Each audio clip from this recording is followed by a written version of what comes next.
1990년 드러난 민간인 사찰과 2014년 자행된 세월호 유가족 사찰, 방첩사의 전신인 보안사와 기무사가 벌인 희대의 사건들입니다. 윤석열 정부의 방첩사가 이런 어두운 과거를 부활시킨 정황이 새롭게 드러났습니다. 저희가 입수한 2023년 방첩사 내부 문건에는 당시 야권 정치인에 대한 각종 정보가 담겨 있었습니다. 사찰하지 않고선 알 수 없는 내용들이 자세히 적혔습니다. 첫 소식 유선희 기자의 단독 보도입니다. 방첩사령부 신원보안실 요원들이 지난 2023년에 작성한 문건입니다.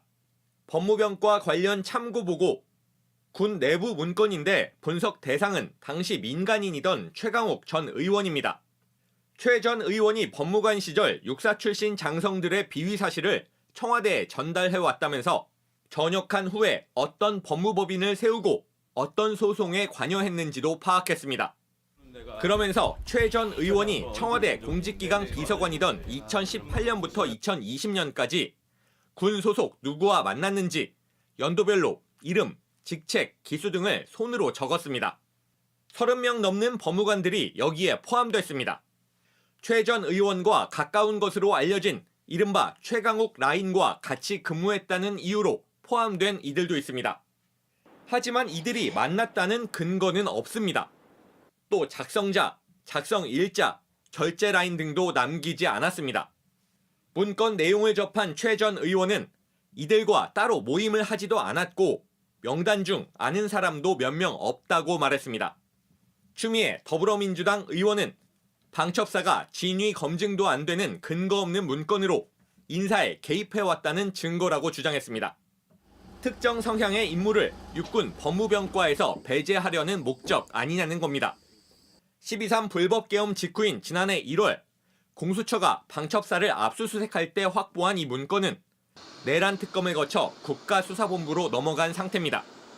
JTBC는 당시 방첩사 신원보안실장에게 이런 문건을 작성한 게 사실인지, 왜 무슨 목적으로 작성했는지 물었지만 죄송하다, 드릴 말씀이 없다고만 답했습니다. JTBC 유선입니다. 네, 이처럼 문건에는 최강욱 전 의원에 대한 정보 수집 내용뿐 아니라 최 전 의원과 만나고 연을 맺었다는 군인들의 이름도 담겨 있습니다. 저희 취재진은 문건에 등장하는 군 법무관들을 직접 접촉했습니다. 최 전 의원과 일면식도 없다는 답이 돌아왔습니다. 방첩사가 사찰뿐 아니라 날조까지 한 것으로 의심되는 대목입니다. 이 문건은 공공연히 방첩사 블랙리스트라 불리웠는데 인사에서 비육사 출신들에게 불이익을 주는 것 아니냐는 의혹이 제기됩니다. 이어서 신진 기자입니다. JTBC는 방첩사 블랙리스트에 오른 법무관 4명과 직접 접촉했습니다. 2019년 모임 멤버로 지목된 수도권 부대 법무실장과 2020년 모임 멤버로 지목된 국방부 간부는 최강욱 전 의원을 한 번도 본 적이 없다고 말했습니다. 2018년 모임 멤버로 지목된 지역부대 검찰단장 역시 그런 모임 비슷한 것도 가본 적이 없다고 했습니다. 이들은 모두 모임 여부 등은 조사하면 얼마든지 확인할 수 있는 일이라고 강조했습니다. 최강욱 라인으로 찍은 사람과 2차례 같이 근무했다는 이유로 블랙리스트에 오른 한 법무관은 명단을 보니 방첩사가 날조까지 한 이유를 알 것 같다고 했습니다. 당시 법무병과를 장악하고 있던 육사 중심 세력과 거리가 멀거나 경쟁이 될 수 있는 사람들이 다수 포함된 걸로 보인다는 주장입니다. 최 전 의원도 나를 도구로 이용해 비육사 출신 법무관들을 한 번에 제거하기 위해 만든 문건으로 보인다고 말했습니다. 실제로 방첩사는 문건에 최 전 의원이 현역 시절 참여정부 출범 이후 육사 출신 장군들의 비위를 수집해 청와대 등에 전달했다고 적혀 있습니다.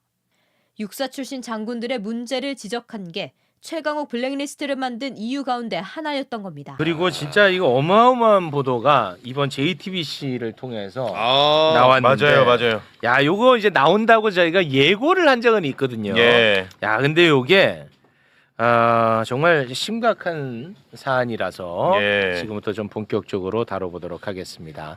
대한민국 최고의 군사 전문가들과 함께 이야기를 나눠볼까 하는데요. 이상한 또 팻말을 하나 또 들고 왔는데 내란 대장경은 또 뭔지 모르겠습니다. 예. 저희가 내란 대장경 네. 괜찮아요. 자, 임태훈 소장님 박수로 모시겠습니다. 네. 반갑습니다. 내란 대장경 뭐죠? 저희가 내란 재판 모두 속기한 것을 통째로 올려놓은 자료실입니다. 아, 그래요? 예. 그래서 어디에다 올려놨다는 거예요? 저희 홈페이지에 내란 대장경 페이지를 아예 만들었습니다. 그래서 여기 검색하시면 예. 모든 게 다 나옵니다. 아, 거기 다 나와요? 예. 그러니까 영상 중계는 제한적으로 하니까 거의 저희가 속기를 했다고 보시면 됩니다. 전 재판. 아니 그걸 누가 한 거예요? 군인권센터 활동가들이 모든 내란 재판에 들어가서 와, 그때 재판 들어가셨던 거. 그걸 다 예, 타이핑해가지고 초기에 침대 축구할 때부터 침대 재판할 때부터 네. 지금까지 모든 기록이 다 있습니다. 그럼 예. 저희가 영상으로 못 본 발언들이나 이런 거 그럼 다 엄청 그쵸, 많겠지. 예, 그렇죠. 예. 수사 자료 일부들 다 거기 현출되는 것들이 다 있습니다. 아, 이거는 반드시 기록으로 남기긴 해야 되거든. 왜냐? 다시는 이런 일은 없어야 되니까. 그렇습니다. 아, 정말 훌륭한 일 많이 하십니다. 네. 한 200회 이상을 참여했고 그래서 활동가들이 거의 손목 터널 중후 다들 고생을 하고 있습니다. 네. 예. 아, 정말 고맙습니다. 네. 자, 그리고 윤석열의 군에서 민간인 사찰을 한 것이 이번에 문건으로 이제 드러나 버렸거든요. 예. 근데 거기에서 피해 주인공이 있었는데요. 바로 최강욱이라는 사람입니다. 네. 근데 군에서 이 사람을 진짜 심각한 거의 간첩 수준으로 보고 있었더라고요. 아, 예. 아, 이거 진짜 심각하게 봤나 봐. 근데 이게 굉장히 우리가 들어갈 내용이 많습니다. 예. 이게 간단치 않은 이야기거든요. 그 피해자 한 분을 저희가 어렵게 모셨습니다. 유일한. 네, 최강욱 변호사 박수로 모시겠습니다. 네. 안녕하세요. 안녕하세요. 저같이 아무것도 모르는 사람을 이렇게 피해자를 만들어준 윤석열 정부에 고맙게 생각합니다. 네. 그러니까 제발 좀 윤석열 때 있었던 사건하고 제가 실명으로 안 엮였으면 좋겠습니다. 아, 근데 이번에 뭐 어디까지 좀 이래야 제대로 엮였더라고요. 와. 그리고 도대체 왜 이런 일이 발생했는지가 중요한 것인데 그 부분에 대해서 설명을 좀 잘 부탁드리겠습니다. 일단은 JTBC를 통해서 보도된 내용 간단하게 정리하고 피해자와 인터뷰를 나누도록 하겠습니다. 피해자와 어렵게 모셨거든요. 방첩 사령부 예. 10명의 방첩 사령부 네. 그 방첩 사령부 신원보안실이라는 곳이 있는데 예. 거기서 그 요원들이 2023년에 작성한 문건이 이번에 JTBC를 통해서 보도가 됐는데요. 예. 그 문건 일단 일부 소개 부탁드리겠습니다. 자, 법무병과 관련 참고 보고 이렇게 되어 있고 네. 과거에 집단 행동에 참여한 인원이라면서 계급과 성명이 쫙 적혀 있습니다. 네. 그리고요. 그리고 민간인 신분이었던 최강욱 변호사에 대해서 아주 자세하게 이렇게 분석을 해놨어요. 네. 이 글이 좀 잘 안 보이는데 요 1분만 떼가지고 저희가 또 준비한 게 있는데 자, 육사 출신 척결의 성봉장 역할을 수행했다. 이 간첩이야. 약간 간첩. 어마어마하네. 어. 참여정부 출범 이후 육사 출신 장군들의 비위를 수집하여 청와대 등에 전달했다. 척결의 선봉장 최강욱이다. 그렇습니다. 그러니까 이제 법무관 출신이거든요. 예. 최강욱 의원이. 그런데 이제 군에 있을 때 했던 간첩 행위도 적어놨고, 예. 그 다음에 민간에 있을 때 했던 행위도 이렇게 막 적어놨습니다. 예. 여기 뭐 사실인지 아닌지 이따가 저희가 또 자세하게 다루겠습니다만. 그리고 여기에서 멈추지 않아요. 최강욱은 준 간첩에 해당한다라고 쫙 분석을 했잖아요.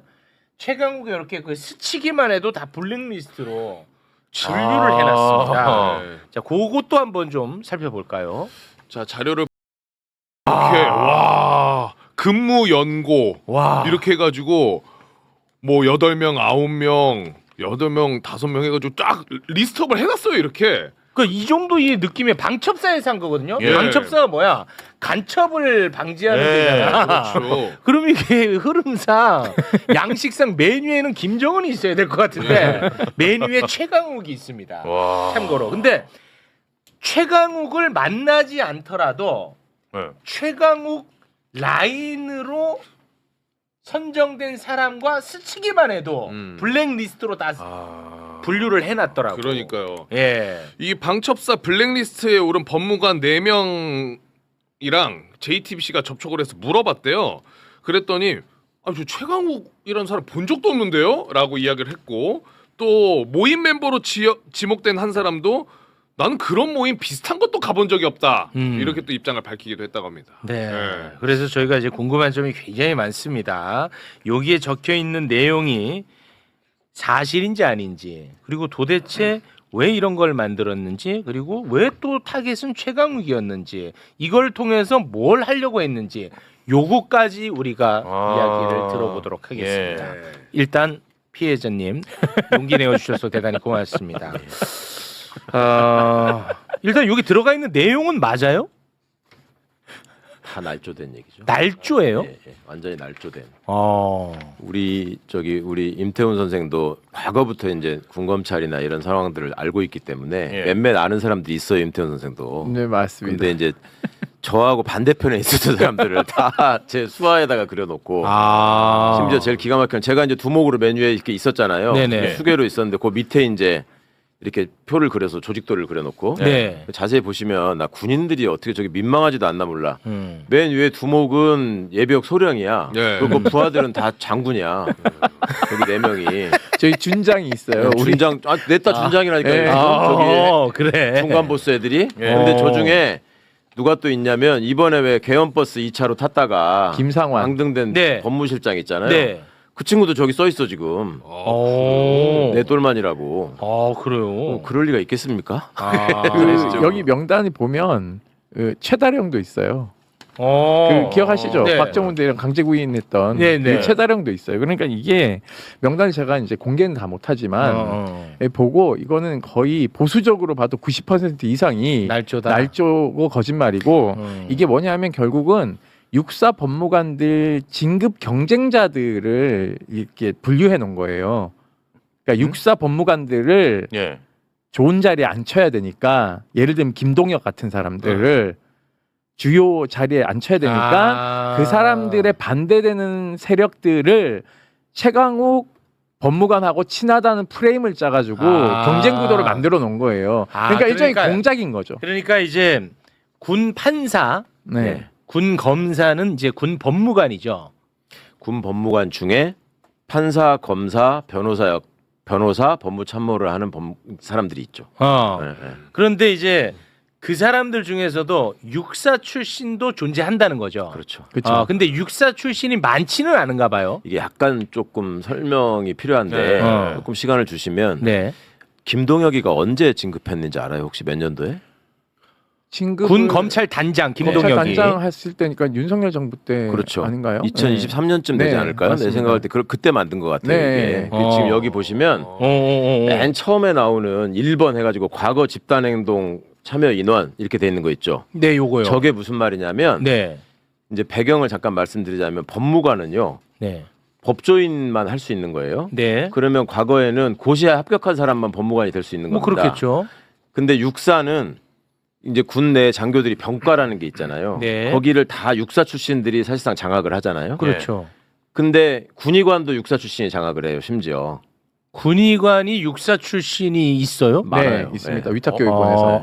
의대로 위탁 교육을 보내는 거야. 군인이었는데 육사 출신 군인이었는데 졸업하고 얘를 의대로 위탁 교육을 위탁 교육을 해서 네. 얘를 의사로 만들어서 그래서 소령으로 와요. 육사 그래서 별을 달아주고 얘가 이해가 군의관의 돼요. 짱이 네. 돼. 오케이.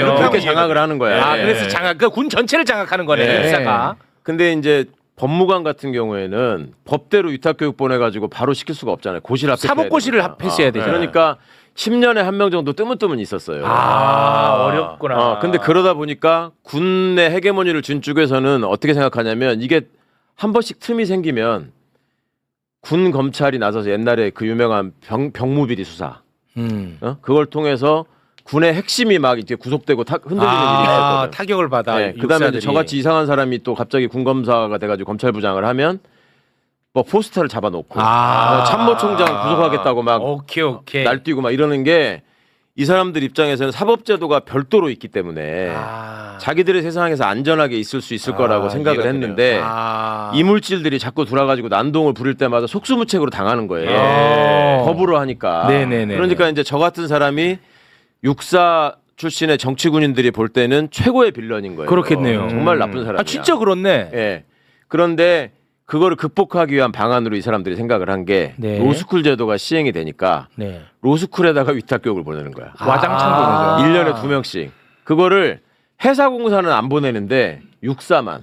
육사만. 왜냐하면 육사 헤게모니가 중요하니까.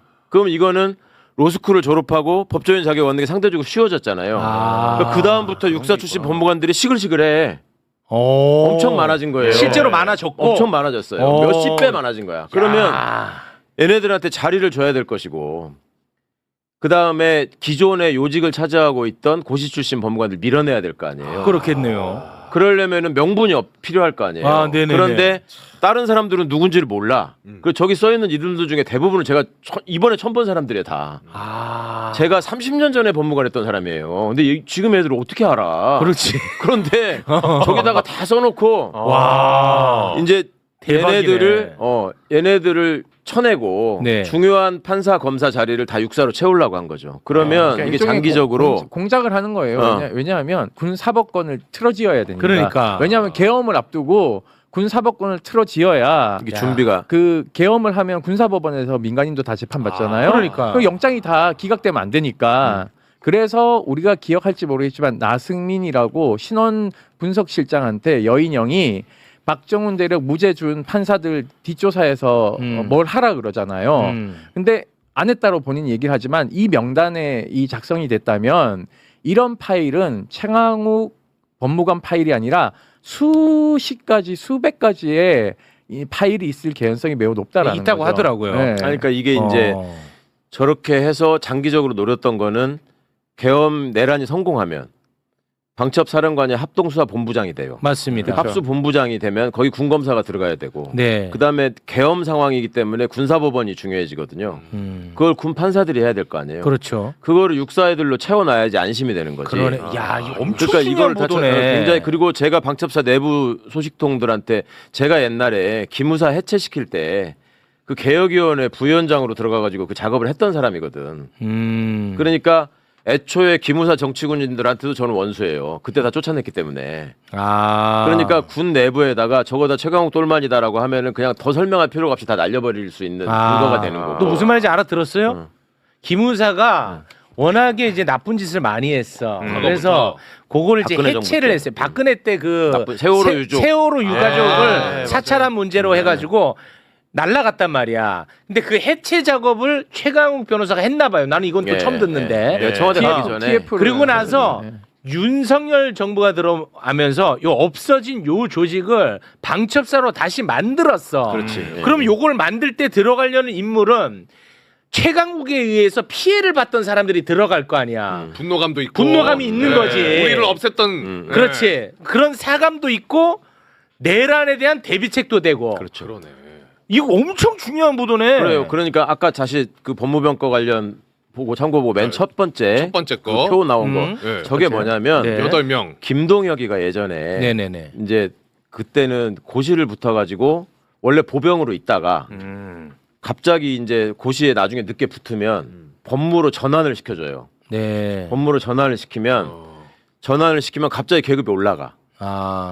왜냐면 법무관들은 많지 않으니까 계급이 빈자리가 많거든요. 네네. 그러니까 갖다 메꾸는 거야. 진급이 네. 좀 빨리 되고. 그렇지. 그리고 법무관 군의관은 옛날부터 진급 최소 연한의 반만 채우면 진급을 시키는 제도가 있었어요. 그거를 육사는 최대한 그 제도를 이용해 가지고 띄엄띄엄 고시를 붙으면 그 제도를 통해서 일종의 패스트 트랙이지. 네네. 바로바로 승진을 시켜가지고 요직에다 박는 거예요. 그러니까 그 김동혁이가 법무관으로 넘어오는 거는 안 맞다라고 기존의 법무관들이 법조 경력이 훨씬 많았던 법무관들이 김동혁이가 일로 넘어오면 안 된다라는 행정소송을 제기한 적이 있어요. 저게 김동혁이 때문에 집단행동이라고 하는 거죠. 소송의 원고가 됐던 사람들을 집단행동이라고 좀 써놓은 거예요. 그래. 이거는 아무도 지금 모르는 일인데.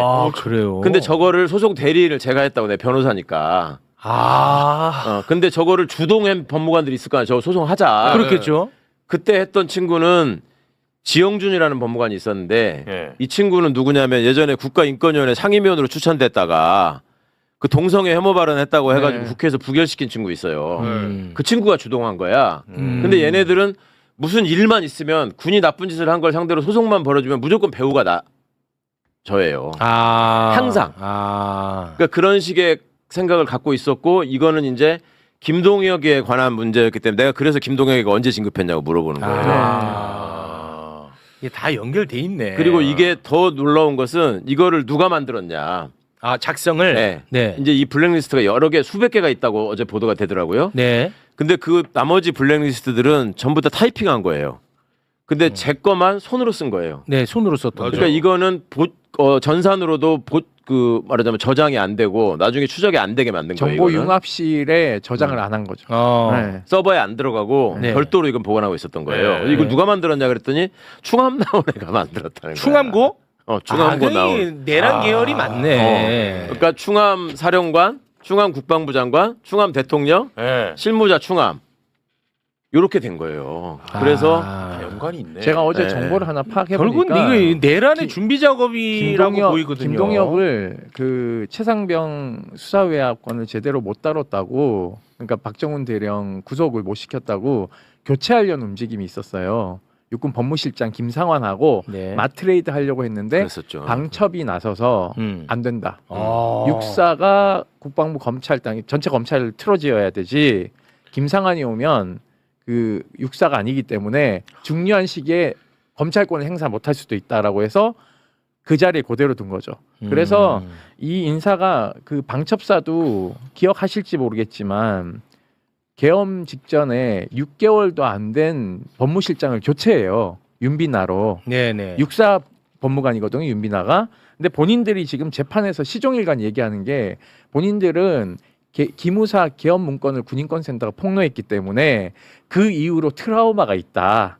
그렇기 때문에 우리가 160여 명이 출동을 했지만 네. 명령을 수동적으로 이행하지 않았고 뭐 다리 밑에 있었고 뭐 체포하러 적극적으로 안 나섰고 왜 그러는데 우리한테는 훈장 안 주냐 이러면서 재판에서 막 얘기하고 있어요. 네. 근데 이 사람들이 2차 계엄 때 다리 밑에 가서 소극적으로 한 게 아니라 2차 계엄에 군대가 출동하면은 그때 잡으러 거기 기다린 거예요. 그러니까는 이 사람들은 재판 나와서도 우리 내란 대장경을 보시면 네. 계속 거짓말입니다. 거짓말이다. 네. 그래서 김계리도 계속 물어봐요. 군인권센터가 옛날에 기무사 계엄문건 가짜로 폭로해가지고 여러분들 당하셨는데 그거 기억하시죠? 어떻게 생각하세요? 뭐 이런 질문들을 합니다. 그럼 동조해줘요? 그걸 이제 동조해주면서 이런 얘기를 하거나 여인형은 불리하니까 저 잘 모릅니다. 모릅니다. 이렇게 얘기하고. 네. 예. 야, 근데 이 보도가 엄청나게 중요한 보도네. 그러네. 근데 이번에 그 보도된 거는 그냥 민간인 사찰을 했다. 그 수준에서 이제 머물던데. 그거 왜 그러냐면 네. 예를 들어서 이제 예전에 제가 그 실제로 법무관을 할 때는 무슨 장성 비리를 청와대에 제보했다 뭐 이런 식으로 써놨잖아요. 네네. 그렇습니다. 네. 그때는 제가 장성 비리를 제보하는 사람의 장성 비리를 잡아서 다 구속시키던 사람이에요. 그렇죠. 근데 수사권 국방부 검찰부장이야 그때는. 그러니까 군인일 때. 네. 네. 군 검사일 때. 예. 국방부 검찰부장 하면서 내가 장군들을 여러 명 집어넣었단 말이에요. 그러니까, 네. 그거에서 오는 한이 있어. 그걸 여기다 이렇게 써놓은 거예요. 네. 그 다음에 이 내용에 보면은 또 하나를 내가 영향력을 미쳐가지고 장군으로 진급시켰다라고 써놨거든. 그게 박근혜 때야. 박근혜 때 내가 어떻게 영향을 미쳐서 그리고 그 다음에 청와대에 있을 때는 또 정기적으로 이 사람들을 모아놓고 제가 줄 세우기를 했다는 거예요. 그 청와대 공직기관 비서관 이렇게 한가한 자리가 아닙니다. 새벽에 나가가지고 오밤중까지 일하는데 언제 이 친구들 내가 만날 시간도 없고 만나야 될 레벨도 아니에요. 네. 그러니까 그런 저런 것들을 다 끼워 맞추기를 해가지고 그럴싸한 얘기를 만들어서 나중에 이거를 다 처단하고 척결할 대상으로 라인업을 해놨던 거죠. 네. 그러니까 어떻게 보면 이제 최강욱이 중요했던 건 아니고 예. 비육사 출신 법무관들을 제거하기 위한 그렇죠. 명분으로 이제 활용을 그렇죠. 했던 것 저는 이제 그냥 같습니다. 도구. 아, 그냥 도구로. 어디서나 빌런이니까 어. 얘를 딱 세워놓으면 더 설명할 필요가 없이. 깔끔하게 이제 해결이 되니까. 야. 육사 출신으로 채워 넣기 위해서 예. 그리고 이제 실제로 이제 계엄이 성공하면은 재판사. 사법부는 그냥 군에서 하는 거거든요. 그게 그러니까 계엄의 문건에- 핵심이거든요. 문건의 모든 게 다 육사가 주어잖아. 그러니까요. 육사를 척결하는 선봉장이었다. 네. 육사를 비리 집단이라고 했다. 이런 게 되는 거죠.